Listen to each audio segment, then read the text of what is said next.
cobrador de impostos surgiria. Bom, quem era o cobrador de impostos e sobre qual reino ele está falando? Bem, Lucas capítulo 2, verso 1. Lucas capítulo 2, verso 1. Naqueles dias foi publicado um decreto de César Augusto convocando toda a população do império para recensear-se. Lembram-se que nação governava nos dias de Jesus? Qual era? Qual era? Roma. Isso. Quem passou o decreto ordenando o recenseamento? César Augusto. César Augusto era de onde? Era romano. Jesus foi julgado em uma corte romana. Jesus foi condenado por um governador romano. Jesus foi crucificado por soldados romanos. Os soldados romanos o enterraram, vigiaram e colocaram um selo sobre a tumba. Por isso, é muito comum quando falamos na Bíblia sobre cobrador de impostos, nos referirmos a César Augusto dos tempos de Jesus. E isso fica ainda mais claro em Daniel 11. Vamos para Daniel 11, verso 20. Daniel 11, verso 20.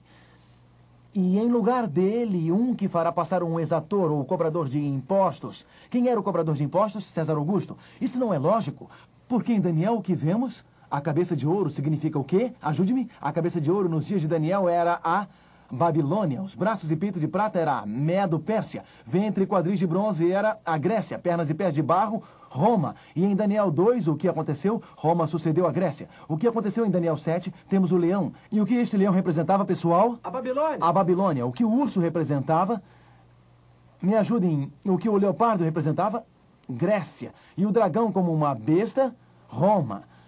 A cada fase, em Daniel 2 e Daniel 7, temos esta sequência. O mesmo acontece em Daniel 8. O cordeiro representava a Medo-Pérsia e o bode representava a Grécia. E daí temos Roma. Daniel 11 menciona a Medo-Pérsia, menciona ou não? Nós lemos, não é? Menciona a Grécia? Sim. E agora ele fala sobre o cobrador de impostos sob o governo de César Augusto, e este é obviamente Roma. E se ele está falando sobre o cobrador de impostos César Augusto, você espera que Cristo seja mencionado aqui também, não é? Porque Cristo viveu no período de Roma. Daniel 11, verso 21, César Augusto, na glória do seu reino, iria governar por um curto período e seria destruído. E aconteceu, César Augusto morreu cedo. Mas o que aconteceria, verso 21? Depois se levantará em seu lugar um homem vil.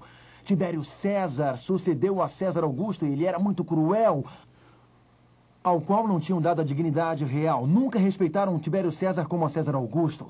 Mas ele virá caladamente e tomará o reino com intrigas, como ele fez. As forças inundantes serão arrasadas diante dele, serão quebrantadas, como também o príncipe da aliança.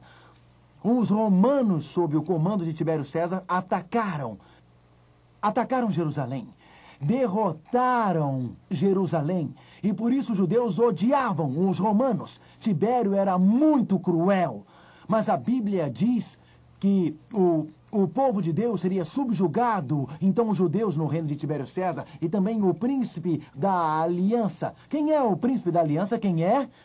Jesus Cristo. Peguem as suas Bíblias e abram em Daniel 8. Então, sob os romanos, com César Augusto reinando, o cobrador de impostos que morreria, Tibério César, iria surgir. Tibério César seria uma pessoa cruel, ele iria atacar Jerusalém, e lá ele iria participar com os judeus na morte do príncipe da aliança eterna, Jesus Cristo. Daniel tinha profetizado estes eventos centenas de anos antes. Uma mente onipotente e onisciente que conhecia o futuro da história escreveu o livro de Daniel. Daniel capítulo 8, começando com o verso 11. Sim, engrandeceu-se até o príncipe do exército. Esse poder, depois dos dias de Roma, engrandece a si mesmo sobre o príncipe dos exércitos. Quem é o príncipe do exército? Quem é? Jesus Cristo.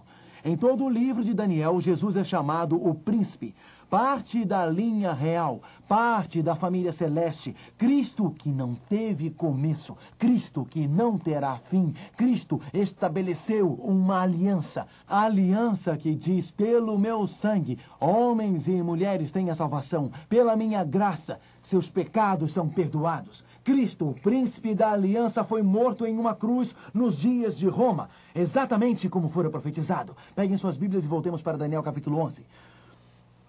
O que vocês esperariam depois da queda de Roma pagã e após o surgimento de um poder cristão apóstata? Este poder cristão apóstata que surgiria novamente distorceria a verdade sobre Jesus Cristo, o Cordeiro de Deus, o príncipe da aliança que morreu por nossos pecados. Então, em Daniel capítulo 7, esperaríamos o surgimento de um chifre, o anticristo. E Daniel capítulo 8, um pequeno chifre surgiu para distorcer o santuário celeste e obscurecer a verdade sobre Jesus, obscurecer a verdade sobre a sua graça, seu amor, obscurecer a verdade sobre a sua lei e obediência. Esperaríamos uma libertação, esperaríamos uma apostasia, esperaríamos que o próximo passo em Daniel fosse o abandono da verdade.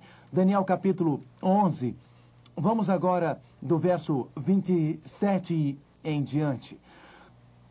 Também esses dois reis se empenharam em fazer o mal, e a uma só mesa falarão mentiras, porém isso não prosperará, porque o fim virá no tempo determinado. Agora estamos chegando ao fim dos tempos, e esta próxima sessão nos localiza, nos mostra, nos primeiros séculos após a queda de Roma pagã, o surgimento de um cristianismo apóstata, do surgimento do poder do anticristo, e mostra-nos o crescimento do poder do anticristo. E então nos leva ao fim dos tempos. Vejamos verso 31.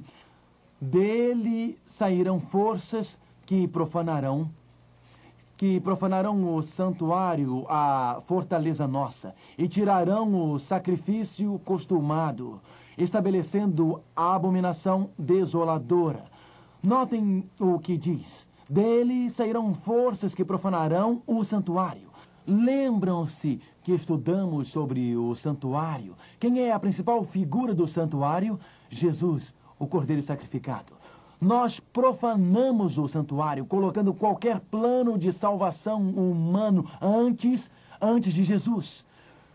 Quem é o sacerdote no santuário? Quem é ele? Jesus. Profanamos o santuário. Mesmo com uma seita, vocês sabem que seitas possuem sacrifícios, e algumas vezes elas sacrificam crianças, algumas vezes sacrificam frutas. É um plano que leva a alcançar a sua própria salvação. Alcançar a própria salvação profanando o santuário. Quando dizemos que a salvação vem pelas coisas que fizemos, profanamos o santuário, nos engrandecemos com as nossas obras, ao invés de aceitar a graça de Deus. Profanamos o santuário divino quando colocamos um sacerdote, aceita uma religião cristã, e colocamos estas coisas entre o indivíduo e Deus. Notem o que acontece no verso 36. Vejam o que acontece no verso 36. Diz: este rei fará segundo a sua vontade, e se levantará e se engrandecerá sobre todo Deus. E o rei, quem é este rei? Aquele que profanou o santuário.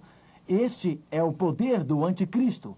Verso 36. Este rei fará segundo a sua vontade e se levantará, se engrandecerá sobre todo Deus, contra o Deus dos deuses, e falará coisas incríveis e será próspero até que se cumpra a indignação. Então a força do anticristo, que surgiu da Roma pagã, com o abandono da verdade sobre Jesus, da verdade sobre o sacrifício de Cristo, a verdade sobre Jesus, o sacerdote, a verdade sobre a lei de Deus, esta força do anticristo cresceria sempre mais como uma força religiosa até o fim dos tempos, porque diz, e será próspero até que se cumpra a indignação. Agora, Paulo fala sobre esta mesma força. Vejam a expressão usada em Daniel 11, verso 36. E se engrandecerá sobre todo Deus contra o Deus dos deuses, e falará coisas espantosas. Ele engrandeceria a si mesmo. Ele engrandeceria a si mesmo. Peguem suas Bíblias, continuem marcando Daniel 11 e abram suas Bíblias em 2 Tessalonicenses, capítulo 2. A verdade sobre a profanação do santuário. E agora eu quero que vocês prestem bastante atenção. Prestem atenção, porque a Babilônia seria sucedida pela Medo-Pérsia. A Medo-Pérsia seria sucedida pela Grécia. A Grécia por Roma pagã. E depois da Roma pagã, um poder religioso